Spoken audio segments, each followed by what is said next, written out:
Halo semuanya, kembali lagi bersama kami kelompok 6 dalam edisi video psikoedukasi. Apakah Anda tahu, intelijensi itu apa sih? Apa hubungannya dengan strategi belajar? Nah, hari ini kita akan membahas beberapa topik menarik dan bakalan ada kejutan nih di akhir video. Bersama dengan kami, Ainun, Elsa, Anastasia, Catherine, dan Audi. Yuk simak video ini hingga akhir. Jangan lupa untuk like, komen, dan share ya. Mari kita belajar bersama. Apa sih intelijensi itu? Sederhananya, intelijensi adalah kemampuan untuk memecahkan masalah, beradaptasi, dan belajar dari pengalaman. Terdapat 3 teori intelijensi yang dominan. Yang pertama adalah Sternberg's Hierarchic Theory, yang kedua adalah Gardner's Theory of Multiple Intelligence, yang ketiga adalah intelijensi emosional oleh Daniel Goleman. Sternberg's Hierarchic Theory. Yang pertama adalah Analytical Intelligence, yaitu kemampuan untuk menganalisis, menilai, mengevaluasi, membandingkan, dan melengkapi informasi. Yang kedua adalah Creative Intelligence, yaitu kemampuan untuk menciptakan, mendesain, menemukan, menghasilkan, dan mengimajinasikan. Yang ketiga adalah Practical Intelligence, yaitu kemampuan untuk menggunakan, mengaplikasikan, mengimplementasikan, dan menerapkan gagasan. Gardner's Theory of Multiple Intelligence terdiri atas 8 kategori kecerdasan. Di antaranya adalah verbal, yaitu kemampuan untuk berpikir dalam kata-kata dan menggunakan bahasa untuk mengekspresikan makna. Mathematical, yaitu kemampuan untuk menyelesaikan operasi matematis. Spasial, yaitu kemampuan untuk berpikir secara 3 dimensi. Bodily kinesthetic, yaitu kemampuan untuk memanipulasi objek dan terampil fisiknya.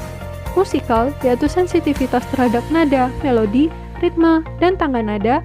Interpersonal, yaitu kemampuan untuk memahami dan berinteraksi secara efektif dengan orang lain. Intrapersonal, yaitu kemampuan untuk memahami dirinya sendiri. Dan yang terakhir adalah naturalis, yaitu kemampuan untuk mengobservasi pola di alam dan memahami sistem alam, serta manusia. Intelijensi emosional oleh Daniel Goleman mendefinisikan intelijensi emosional sebagai kemampuan untuk mempersepsikan dan mengekspresikan emosi, serta pengetahuan akan emosi, kemampuan menggunakan perasaan untuk memfasilitasi pikiran, serta kemampuan untuk mengelola emosi dirinya dan orang lain. Terdapat 3 faktor yang mempengaruhi kecerdasan. Yang pertama adalah faktor genetik. Faktor genetik adalah potensi dari perkembangan kecerdasan manusia. Biasanya, gen berperan dalam membentukkan struktur otak dan menjadi batas kemampuan kita dalam memecahkan suatu masalah. Selain faktor genetik, lingkungan juga dapat mempengaruhi pembentukan kecerdasan kita loh.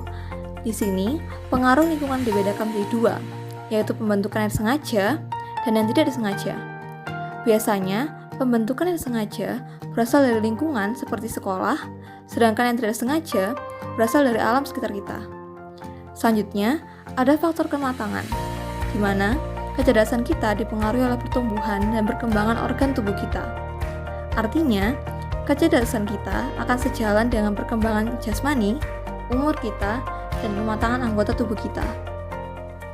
Selanjutnya, strategi yang dapat digunakan dalam proses pembelajaran daring. Pertama, menyediakan lingkungan belajar yang kondusif serta sarana dan prasarana yang memadai untuk proses pembelajaran, seperti ruangan dengan pencahayaan yang cukup atau jaringan internet yang baik dan stabil. Kedua, memfasilitasi gaya belajar pelajar dengan memahami gaya belajar mana yang paling efektif dan disukai oleh pelajar. Seperti tipe auditori bisa memanfaatkan audiobook, tipe visual bisa memanfaatkan video, dan tipe kinestetik bisa memanfaatkan lagu. Ketiga, mendorong dan mengingatkan pelajar untuk rutin berdoa, seperti saat akan mengawali dan mengakhiri kelas atau saat sebelum dan sesudah belajar, sehingga pelajar menjadi terbiasa untuk selalu berdoa. Strategi belajar yang selanjutnya, orang tua atau pendamping anak ketika mereka sedang belajar dapat menyiapkan cemilan dan air putih.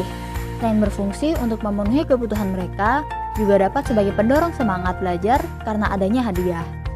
Strategi yang selanjutnya adalah orang tua dan pendamping dapat memberikan permainan yang menarik sebagai pembangkit semangat dan juga untuk menciptakan suasana belajar yang lebih menyenangkan.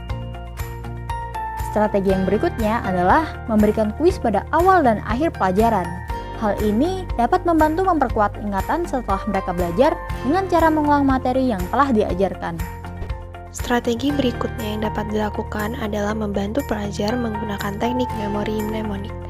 Lalu, lakukan pula stretching dan pemanasan sebelum makan saat waktu istirahat. Aktivitas sederhana ini bermanfaat agar tubuh pelajar tidak terasa lelah dan pegal akibat selalu duduk di depan perangkat HP, laptop, atau komputer. Terakhir, biasakan pelajar merangkum pelajaran di akhir hari. Orang tua dapat mengajak pelajar untuk merecall materi yang dipelajarinya pada hari itu agar informasi lebih mudah diproses ke dalam memori jangka panjang.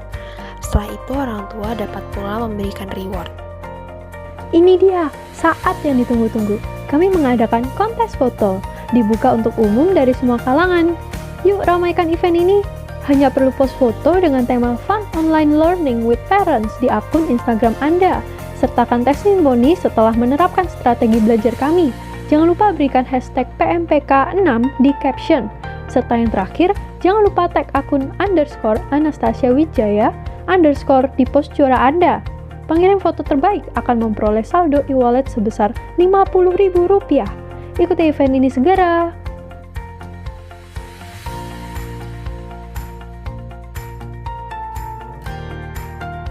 Berikut adalah daftar referensi yang kami gunakan untuk membuat video ini.